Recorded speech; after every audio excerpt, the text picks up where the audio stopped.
चालू कर दे।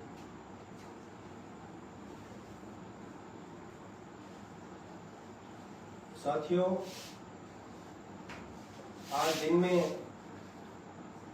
भादरा के पूर्व विधायक बलवान जी पूनिया ने एक आरोप लगाया था कि ग्राम पंचायत रासलाना में किसान की जमीन सरकार के द्वारा कुर्क की जा रही है। उस सिलसिले में मैं आपको बताना चाहूंगा, वो जमीन सरकार के द्वारा कुर्क नहीं की जा रही है, न्यायालय के आदेशों द्वारा की गई है। और आवाज आ रही है क्या? न्यायालय में रणजीत सराव है मेरे गांव का, उनका और गोपीराम का कोई आपस का लेन देन था।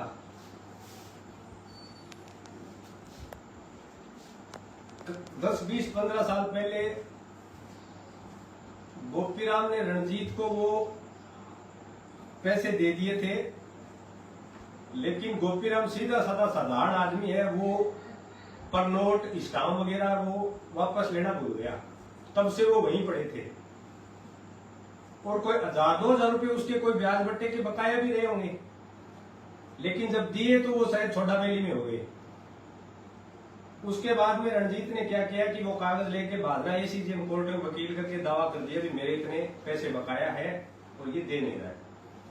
तो ये केस पिछले सरकार के समय से कोर्ट में चला आ रहा है, वकील पैरवी कर रहे थे। गोपीराम को पता नहीं था कि कोर्ट में भी केस चल रहा है क्या, और गोपीराम जी मेरे पास में ही बैठे हैं।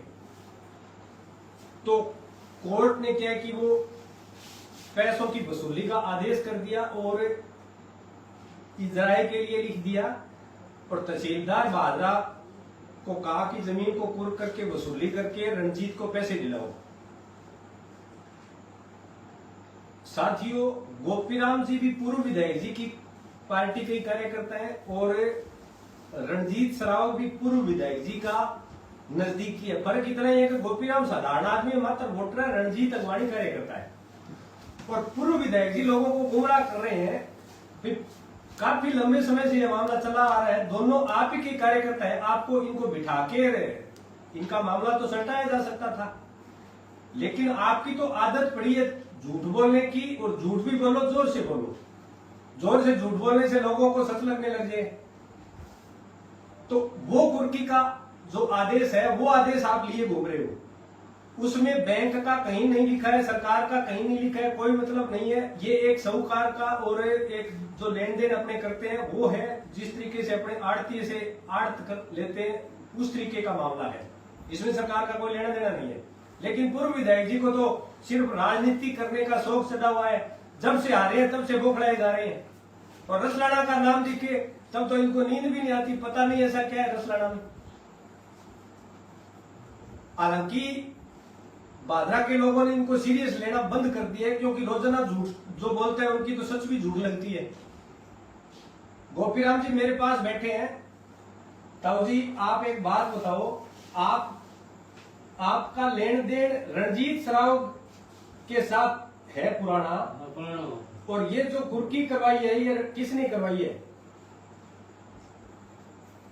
कुर्की कोई बैंक की है या रणजीत सराव की है? जितना सराव की है। और कोर्ट का मामूल, कोर्ट को आदेश है। ये आपने सुन लिया, कोर्ट का आदेश है, एसीजेएम कोर्ट भादरा का, और उनका आपस का लेन देन है।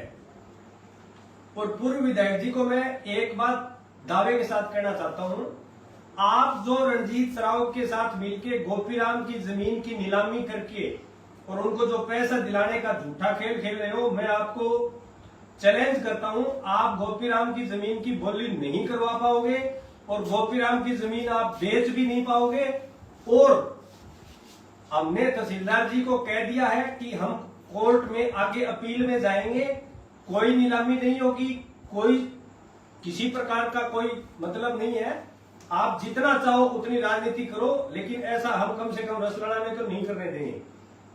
आप पूर्व विधायक जी, जल जीवन मिशन में पिछले 5 साल में इतना भ्रष्टाचार हुआ, लेकिन आपने कभी नहीं बोला घटिया पाइपें डाली गई, घटिया काम करवाए गए।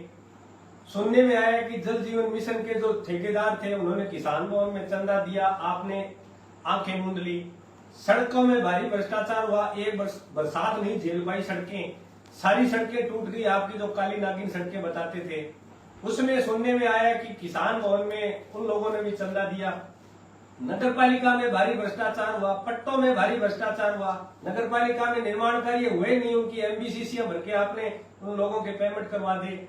और सुनने में यह भी आ रहा है कि आपके कार्यकर्ता 1,000 रुपए लेके घंटा के हिसाब से अमर सिंह ब्रांच नहर में बड़े लेवल पे चोरी करवाते थे। अब वो चोरी बंद करवाती था, आप तिलमिलाते फिर रहे हो। फसल बीमा आपकी जेब में बताते थे, अब आप ही के समय का फसल बीमा रुका पड़ा है, उसी के लिए आप ज्ञापन देते फिर रहे हो। आप क्यों जनता को गुमराह कर रहे हो? सुनने में आ रहा है कि नहरों की सारी आपके कार्यकर्ता लकड़ी बेच के खा गए। डीजल पेट्रोल की नकली फैक्ट्रियां आपके राज की हमारे समय में पकड़ी गई। उसके अलावा सुनने में यह भी आ रहा है कि भादरा तीनों थानों में जितने मुकदमे दर्ज हुए, वो सारे के सारे जितने अपराध है वो सीपीएम के कार्यकर्ताओं पे हो रहे हैं। ये हम नहीं बोल रहे, एफआईआर की रिपोर्टें बोल रही है, थाने का रिकॉर्ड बोल रहा है। तो इसका मतलब आपकी सह में आपने भादरा में गुंडाराज और जो नकली डीजल का, पेट्रोल का, ये तस्करी का, उसके अलावा जुआ, सट्टा, चिट्टा, ये काम करवाए, आपके राज में करवाए, उसकी वजह से ये सारा का सारा मामला है। तो आप चिंता न करें किसानों की और की, हम बीमा भी दिलवाएंगे, जमीनों को भी पूरा नहीं करने देंगे, पूरा पानी भी दिलाएंगे। आप इतनी जल्दबाजी न करें। और अब की बार तो विधायक महोदय चुनाव लोकसभा विधानसभा के आगे साथ होंगे। अभी तो हमारी शुरुआत की, सरकार की शुरुआत हुई है, पूरे 5 साल पड़े हैं, ये पीछे 6 महीने, ये तो एक्स्ट्रा है, एक्स्ट्रा में चलेगा। ये तो 5.5 साल का अब की बार हमारा कार्यकाल है, उसमें करेंगे, जनता की सुनवाई हम करेंगे। आप चिंता मत करो, आपने जो किया वो सबने देखा, इसकी सजा आपको मिल गई। और आप ज्यादा जल्दबाजी नहीं करें, झूठ नहीं बोले, झूठ से थोड़ा सा परहेज करें। आपने झूठे लोकार्पण किए, शिलान्यास किए, लेकिन वो काम कहीं जमीन पर है नहीं, बजट नाम की चीज नहीं है। आपने 100 करोड़ का बजट के नाम पे जो 14 गांवों को सिंचाई से जोड़ने का आपने बोला था, उसका विधानसभा में उत्तर यह है कि ऐसा हमारे यहाँ कोई था ही नहीं, 1 रुपए का बजट था ही नहीं। तो सब जब इतनी झूठ विधायक महोदय आपकी पकड़ी गई, तो अब तो कम से कम बात जाइए।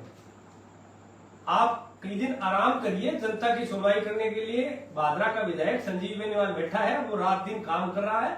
आप, हमें मौका मिला है तो हम काम कर रहे हैं, आप बीच में जल्दबाजी नहीं करें।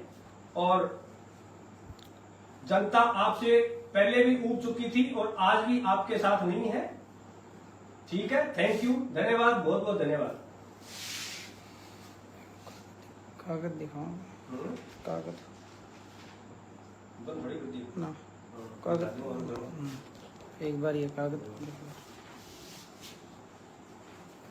ये वो कागज है जो कोर्ट का आदेश है, इसमें कहीं पर भी बैंक का कुछ भी नहीं है।